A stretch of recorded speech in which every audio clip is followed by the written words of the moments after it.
Alors bonjour, je suis Marie-Odile Serres, naturopathe, et donc aujourd'hui, comme promis, je vais vous parler d'un sujet important qu'on aborde toujours en naturopathie, qui est l'équilibre acido-basique. Alors, pourquoi l'équilibre acido-basique est important? Parce que notre corps, il n'est pas fait pour être en acidose. En acidose, ça veut dire un pH de nos tissus trop faible.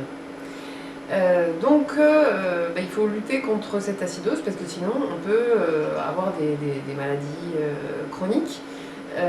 Voilà, des cancers vont s'installer sur des terrains acides, il va y avoir les bactéries, les virus qui aiment beaucoup le terrain acide, les champignons également. Donc l'acidose tissulaire est hyper importante à travailler. Alors la première chose, c'est qui est-on plutôt en acidose tissulaire. Alors pour savoir ça, il y a une possibilité, c'est de savoir en fait de faire le test du pH urinaire. Donc vous achetez des bandelettes pH en pharmacie et vous prenez 3 urines, enfin vous faites le test du pH urinaire 3 fois dans une journée et vous faites ça sur une semaine.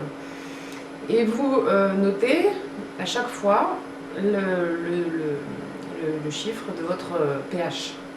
6,5, 7, voilà. Ensuite, au bout de cette semaine-là, vous faites la moyenne. Et puis si vous êtes en dessous de 6,5, c'est qu'a priori vous êtes certainement en acidose. Si vous êtes au-dessus de 6,5, c'est peut-être que vous n'êtes pas en acidose. Alors je dis bien peut-être parce qu'il n'y a pas que dans les urines qu'on peut voir si on est en acidose ou pas. Ça c'est une technique que vous pouvez faire vous tout seul si vous n'avez pas de thérapeute spécialisé autour de vous.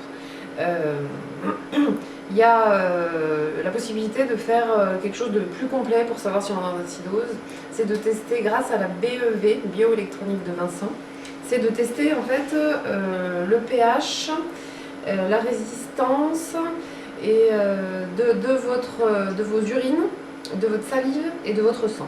Donc pour ça, il faut aller voir un thérapeute équipé avec le matériel qui fera venir un infirmier pour vous faire une prise de sang. Et voilà, il y a tout un protocole. Et avec ces analyses-là, ils pourront vous dire quoi faire pour rééquilibrer votre terrain. Mais déjà, avec ce test urinaire sur une semaine, 3 fois par jour, on n'est pas la première urine du matin. Vous pouvez savoir s'il y a quand même une acidose. Alors, l'acidose, elle peut mener à tout plein de pathologies, hein, les inflammations qui peuvent générer des arthrites, des arthroses. Voilà, il peut y avoir des problématiques de perte de cheveux, de problèmes de gencives, de douleurs articulaires, ça on a dit, une tendance à la déprime, plus de courbatures que d'habitude, des pathologies sèches de la peau comme le psoriasis, l'eczéma, des choses comme ça. Donc vraiment c'est intéressant de s'occuper de son équilibre acido-basique. Alors quelles sont les causes en fait d'une acidose tissulaire? C'est beaucoup de choses. C'est l'âge, hein. Avec l'âge on est plus en acidose que quand on est enfant. Le stress est une cause d'acidose tissulaire parce que ça nous pompe des minéraux.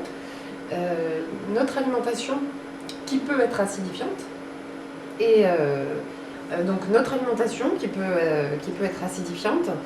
Je dis bien peu parce que ça on mange pas tous pareil, pas tous de la même façon.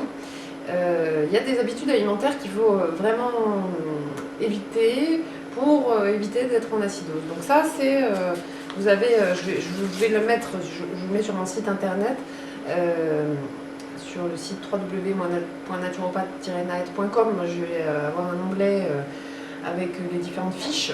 Et donc les aliments qui vont être acidifiants, qu'est-ce que c'est? Donc ceux-là, c'est ceux qu'il faut éviter ou réduire, hein, parce qu'il ne faut pas non plus tout arrêter, mais en tout cas réduire ces choses-là permettra de réduire votre acidose tissulaire. Donc il faut éviter l'excès de viande, l'excès de viande rouge surtout, la viande rouge est très acidifiante, les produits laitiers de vache, très acidifiants. Vous avez l'association dans le même repas viande et produits laitiers. Voilà, ça crée des urates de calcium, donc c'est très acidifiant. Vous allez avoir tout ce qui va être raffiné, donc le sucre blanc, riz blanc, pain blanc, pâte blanche, tout ce qui est blanc, c'est acidifiant, il n'y a pas de minéraux dedans. Ensuite, vous avez, il y a un truc qui est très acidifiant, c'est quand même aussi le jus d'orange à jeun. Ça, c'est acidifiant. Le jus d'orange, vous pouvez en boire, mais pas à jeun surtout, puisque c'est très riche en vitamine C quand même. Mais voilà, pas à jeun, ça c'est important, c'est très acidifiant. Vous avez le café, le thé, le chocolat, c'est très acidifiant aussi. Vous pouvez en boire, en manger un peu, mais il ne faut pas tomber dans l'excès, parce que là, pour le coup, c'est très acidifiant. Hein. Si vous buvez 1 ou 2 cafés par jour, ou 1 ou 2 thés par jour, c'est pas grave. De toute façon, dans la vie, l'important, c'est de l'équilibre. Il faut éviter les excès, et l'équilibre permet d'avoir une bonne santé. Les sodas, très très acidifiant. Même si effectivement ça a un goût sucré, ça a un pH très faible et ça nous réduit le pH de nos tissus énormément. Donc dans une période, dans des générations où ils boivent beaucoup de soda, il faut vraiment leur réduire parce qu'ils vont être, les jeunes, acidifiés beaucoup plus vite que les autres générations d'avant parce qu'on buvait beaucoup moins de soda, c'était moins répandu.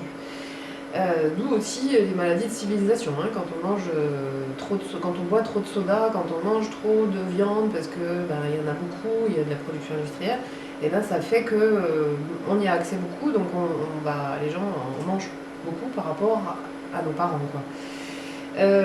Vous avez aussi tout ce qui est les tomates, la rhubarbe, l'oseille, les épinards cuits. Là, je dis bien cuit, c'est acidifiant, ça crée des acides oxaliques. Alors, il ne faut pas en abuser, ça ne veut pas dire qu'il ne faut pas en manger, mais en tout cas, il faut se dire, on va éviter de manger tous les jours quelque chose à base de tomates cuites, par exemple. Vous avez certains fruits qui vont être un petit peu acidifiants, donc, comme le kiwi, l'ananas, le fruit de la passion, mais une fois de temps en temps, ce n'est pas problématique. C'est vraiment si c'est en excès, hein, toujours. Voilà, donc ça c'était à peu près la liste des aliments acidifiants. On a aussi l'alcool évidemment qui est acidifiant. Voilà, donc tout ce qui est à la place basifiant, donc pour permettre d'augmenter le pH de vos tissus et être en meilleure santé et sortir des zones à risque, entre guillemets, évidemment c'est tous les fruits et légumes de saison. Bio essentiellement parce que ça sera plus intéressant parce qu'il y aura plus de minéraux. Hein, dans le bio, il y a plus de minéraux que dans le non-bio. Et c'est les minéraux qu'on recherche pour aller tamponner, comme on dit en naturo, tamponner l'acidose tissulaire, c'est-à-dire pour aller augmenter le pH de nos tissus. Vous avez en fruits, vous avez la banane, la pomme qui sont très basifiants. Ensuite la pomme de terre, les topinambours, tout ce qui est courge, butternut, etc. c'est bien basifiant. La châtaigne, ça je dis. Les avocats aussi, c'est bien, c'est intéressant. Les fruits oléagineux comme les amandes, les noisettes, toutes les graines, c'est basifiant. Les fruits secs aussi, sauf, on va éviter quand même les abricots secs en trop grosse quantité qui sont acidifiants. Voilà, et donc ça c'est la liste de ce qui est basifiant. Donc voilà, vous aurez la liste de tout ce qui est acidifiant et de tout ce qui est basifiant. Donc acidifiant, on réduit, basifiant, on augmente. Voilà. Alors, donc ça c'est quand même assez simple au niveau de son alimentation, à y faire attention, et c'est très important. Vous allez voir quand vous allez changer ces choses-là, si vous refaites le test du pH sur une semaine, il va s'améliorer, il va monter, quoi. Donc là, moins de risques de pathologie chronique. Donc on a 3 émonctoires, donc on parle d'émonctoires en naturopathie, c'est les organes par lesquels on nettoie notre corps. Donc on a 3 émonctoires aux acides, donc 3 endroits, 3 organes par lesquels notre corps va nettoyer son acidité, qui sont donc les reins, hein, le numéro 1, c'est les reins, ensuite c'est la peau et les poumons.